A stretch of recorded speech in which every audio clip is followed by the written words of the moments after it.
नमस्कार शेतकरी मित्रांनो, आज आपण आपल्या व्हिडिओमध्ये नॅनो DAP जे पारादीप फॉस्फेटचं येतं, नॅनो शक्ती या नावाने, याचे आपण वापर बघूया, याचे कार्य बघूया आणि सोबत याचा वापर कुठे कुठे केला जातो याची आपण आजच्या व्हिडिओमध्ये माहिती घेऊया।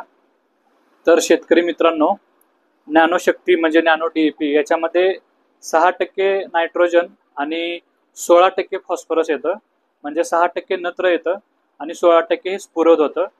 जे दोन्ही कंपोनंट आहेत ते पिकाच्या वाढीसाठी अत्यंत महत्त्वाचे असतात। तर जे नॅनो DAP आहे ते DAP या खताच्या ग्रीन नॅनो बायोटेक्नॉलॉजी पासून बनवलेलं एक प्रोडक्ट आहे, जे DAP या खताच्या सूक्ष्म कणांपासून बनवलेले एक नॅनो बायोटेक्नॉलॉजी आहे। आता याचा वापर बघायला गेला तर आपण सर्व प्रकारच्या पिकांमध्ये केला जातो, ज्यामध्ये कडधान्य आहेत, पालेभाज्या आहेत, या सर्व पिकांमध्ये याचा वापर केला जातो।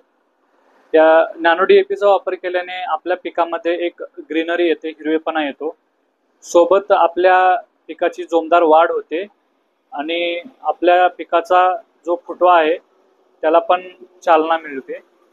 अशा विविध कार्यासाठी आपण नॅनो DAPची फवारणी आपल्या पिकामध्ये करतो।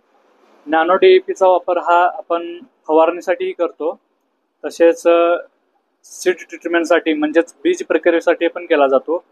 तसेच आपण ट्रान्सप्लांटिंगच्या वेळेस आपण यामध्ये रोपे बुडवून आपण रोपाची लागवड करू शकतो। अशा तिन्ही स्टेजमध्ये आपण नॅनो DAPचा वापर करतो। नॅनो DAPचा वापर हा प्रतिपंपासाठी, जर आपला 15 लिटरचा पंप असेल तर 60 मिली प्रतिपंप आणि आपला जर 20 लिटरचा पंप असेल तर 80 मिली प्रतिपंप याचा वापर करायचा आहे।